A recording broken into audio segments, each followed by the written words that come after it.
Dans cette capsule vidéo, on va étudier complètement une fonction. On va prendre un exemple d'une fonction irrationnelle. L'exemple est le suivant.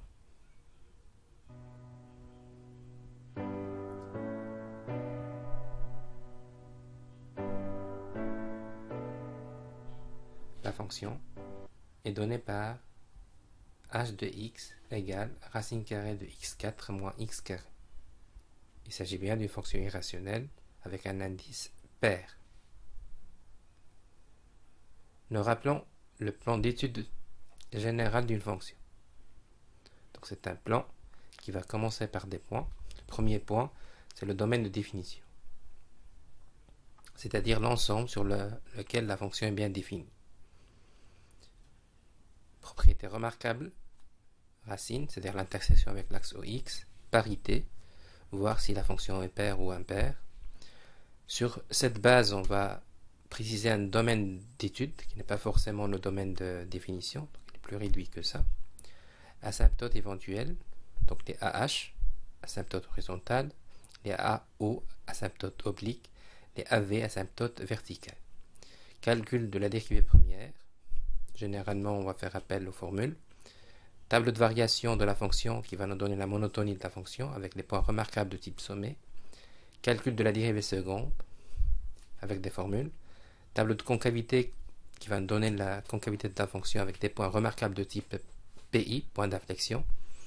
Tableau récapitulatif, c'est-à-dire le tableau de synthèse, qui va nous permettre de tracer la courbe.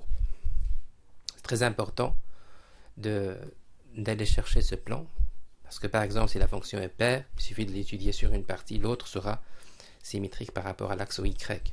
De la même façon, si la fonction est impaire, il suffit de l'étudier sur une partie, l'autre sera symétrique par rapport à l'origine. Ça nous permettra de gagner beaucoup au niveau temps. Revenons à notre exemple. La fonction h de x égale racine carrée de x4 moins x carré. Puisque c'est une racine carrée, le radicand doit être positif. On va factoriser le radicand, c'est possible dans ce cas. Donc on a deux facteurs, x carré et x carré moins 1. Un tableau de signes qui va se mettre en place. Donc on va mettre sur la première ligne toutes les racines. Dans ce cas, moins 1 et 1 pour x carré moins 1, 0 pour x carré. L'ensemble reste racine pour le produit. On va compléter les signes en mettant en place les formules classiques. Par exemple, pour un carré, c'est toujours positif. Pour un deuxième degré, entre les deux racines, c'est le signe contraire de A. Dans ce cas, c'est moins. À l'extérieur, c'est le signe de A. Dans ce cas, c'est plus. Ce domaine va nous donner l'intervalle moins l'infini moins 1, borne fermée, union 0, union l'intervalle, borne fermée 1 plus l'infini. Le 0 fait partie de ce domaine parce que c'est une racine.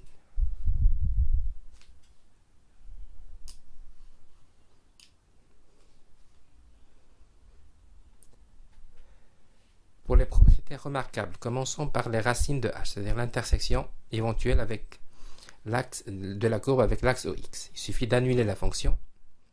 Donc c'est une équation. Le radicand est nul. Le produit est nul. Donc x carré moins 1.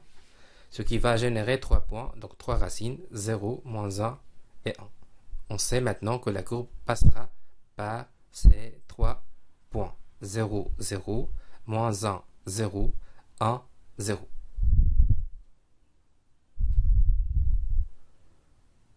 Pour la partie asymptote, puisqu'on n'a pas de condition d'existence en point remarquable, donc on n'aura pas d'AV.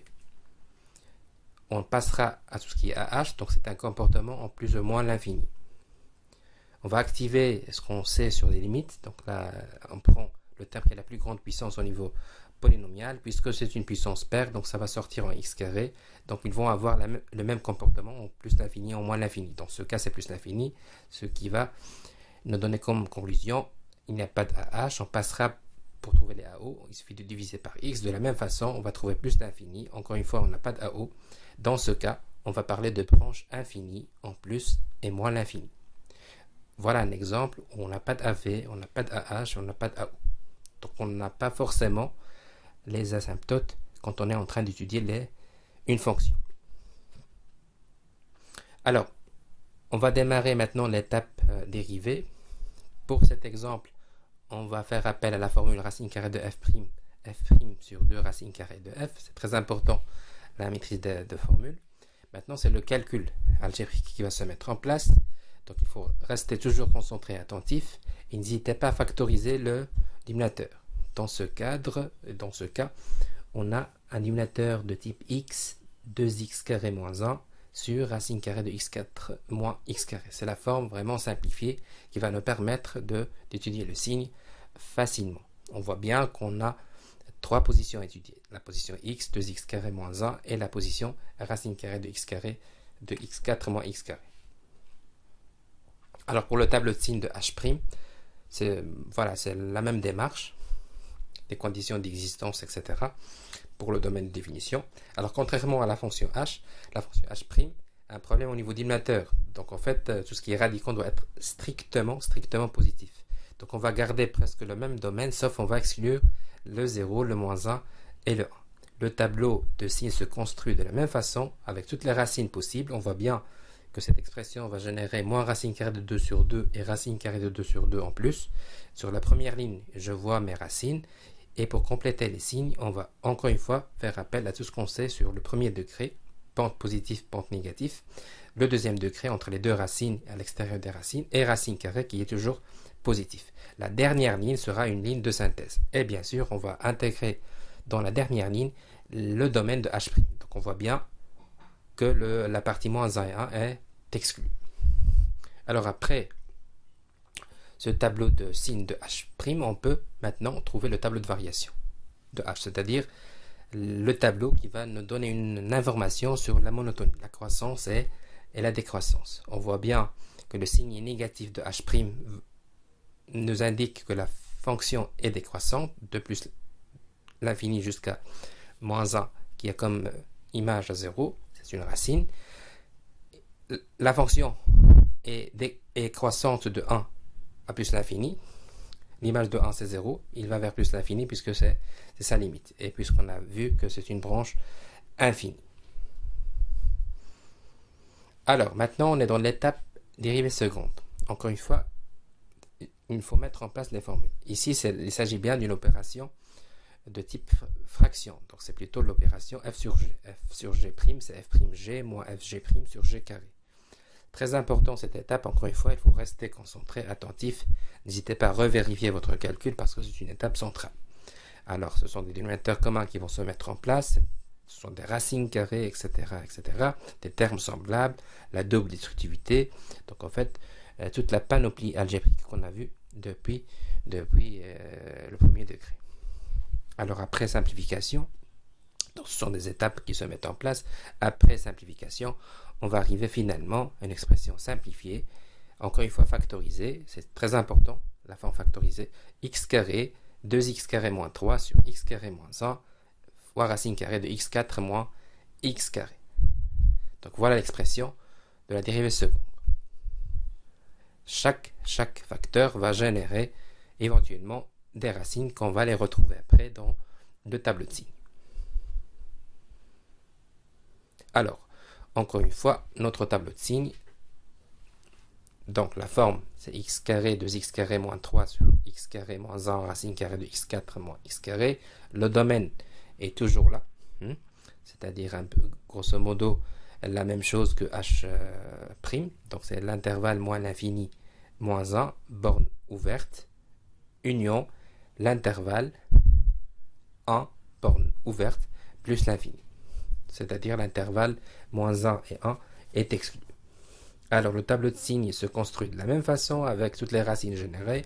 Alors dans ce cas, on a moins racine carrée de 6 sur 2, moins 1, 0, 1, racine carrée de 6 sur 2. On complète les signes avec la même démarche. On voit bien des plus et des moins qui se construisent, soit au niveau premier degré, soit au niveau deuxième degré, soit de la racine carrée qui doit impérativement rester positive. Donc sur la dernière ligne, je retrouve le signe de h second. Bien sûr, l'intervalle moins 1 et 1 est toujours exclu. Alors, ce tableau de signe de h seconde va générer le tableau de concavité de h. concavité vers le haut, concavité vers le bas. On prend la ligne h seconde, on l'a déjà trouvé dans l'étape précédente, et maintenant on voit bien qu'on a plusieurs concavités. En arrivant au point moins racine carrée de 6 sur 2, on voit bien qu'il y a un changement de concavité. C'est là où on va voir des points d'inflexion. Donc pour cette courbe, il va y avoir deux points d'inflexion, c'est-à-dire deux moments où la courbe va changer de concavité. Je parle bien de concavité et pas de monotonie. Alors pour le tableau de synthèse qui va reprendre l'ensemble de ce qu'on a vu pour l'instant, donc je dois voir le signe de H', je dois voir le signe de H seconde, et bien sûr je dois voir la monotonie et la concavité de H. Sur la première ligne, je vais quand même mettre toutes mes racines. Pour tout ce qui est écriture irrationnelle, quand même je vais mettre des valeurs approximatives parce que je sais qu'au niveau courbe j'aurai besoin de ça. Donc on voit bien que la fonction est décroissante de moins l'infini à moins 1 avec un point d'inflexion au moins racine carrée de 6 sur 2 qui va avoir comme image racine carrée de 3 sur 2. Il suffit de faire le calcul. Mais le calcul va se faire par rapport à la fonction d'origine. Donc c'est h de moins racine carrée de 6 sur 2 et pas h seconde de moins racine carrée racine carrée de 6 sur 2 qui va donner forcément 0. Donc approximativement on arrive à 0,86 pour les deux puisque la fonction est déjà paire. Donc voilà un tableau qui reprend bien l'ensemble de l'information qu'on a déjà trouvée. Je retrouve bien les branches infinies également. Alors la dernière étape, c'est tout simplement la courbe, le passage à la courbe. Donc on va garder toujours un contact visuel avec notre tableau et on va essayer de traduire graphiquement ce tableau. Donc, bien sûr les axes X et Y et les points remarquables qui vont se mettre en place. Je commence par les trois racines pour la fonction, donc je sais que ça va passer par moins 1, 0, 0, 0 et 1, 0. Ensuite, je vais mettre les deux points remarquables trouvés, c'est-à-dire les PI, les points d'inflexion.